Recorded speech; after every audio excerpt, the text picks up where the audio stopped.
దేవుని నమస్తోత్రం. మీ అందరికీ వందనాలు. డిసెంబర్ 24 నుంచి డిసెంబర్ 30వ తారీఖు వరకు కింగ్డమ్ వీక్ అనే ఒక కార్యక్రమం చేశామండి. ఈరోజు ఆఖరి రోజు. ఈరోజు ప్రవీణ్ పగడాల గారి పుట్టినరోజు సందర్భంగా ఈ విషయాన్ని మాట్లాడుతూ ఉన్నాను. ఆయన చనిపోయి సంవత్సరం అవుతుంది. ఆయన చనిపోయినా ఆయన భావజాలం ఎప్పటికీ బ్రతికే ఉంటుంది అని తెలియజేస్తూ, మరి ఆయన రాసిన ఒక పుస్తకంలోని కొన్ని విషయాల్ని మీ ముందుకి తీసుకొస్తూ ఉన్నాను. ఆయన దేవుని రాజ్యము అనే ఒక పుస్తకాన్ని రచించారు. ఈ పుస్తకంలో ఆయన భావజాలంలోంచి వచ్చిన కొన్ని మాటలు మనం చూద్దాం. మార్కు సువార్త 1వ అధ్యాయము 15వ వచనంలో ఒక వాక్యాన్ని ఆయన ఇక్కడ 25వ పేజీలో రాశారండి. కాలం సంపూర్ణమై ఉన్నది, దేవుడి రాజ్యము సమీపించుచున్నది, మారు మనసు పొంది సువార్తను నమ్ముడని చెప్పుచు దేవుని సువార్త ప్రకటించుచు గలిలయకు వచ్చెను అనే మాట.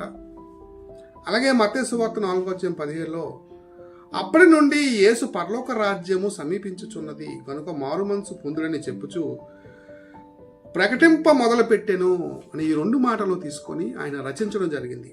అలాగే యోహాను సువార్త 18వ అధ్యాయం 36లో యేసు నా రాజ్యము ఈ లోక సంబంధమైనది కాదు అని చెప్పారు.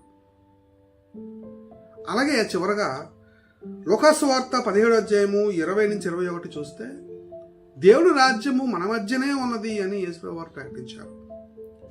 ఈ విషయాలన్నీ కూడా ఈ పుస్తకంలో ప్రవీణ్ పగడాల గారు రాశారు. దేవుడి రాజ్యానికి సంబంధించిన విషయాల్లో ఆయన చాలా చక్కని వివరణ ఈ పుస్తకంలో ఇచ్చారు.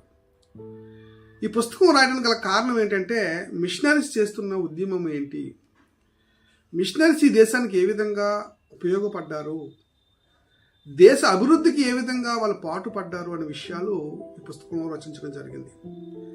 ఆయన భావజాలను పట్టుకొని మేము కూడా ఈ విషయాలను సమాజానికి తెలియజేయాలని ఉద్దేశిస్తున్నాం. ఆయన అయితే చనిపోయాడు, కానీ ఆయన భావజాలం ఎప్పటికీ బ్రతికే ఉంటుంది. ఈరోజు ఆయన పుట్టినరోజు సందర్భంగా ఈ విషయాన్ని నేను ప్రకటిస్తూ ఉన్నాను. నా దేశ అభివృద్ధి కోసం మేము కూడా పాటుపడతాము. మా దేశంలో ఉన్న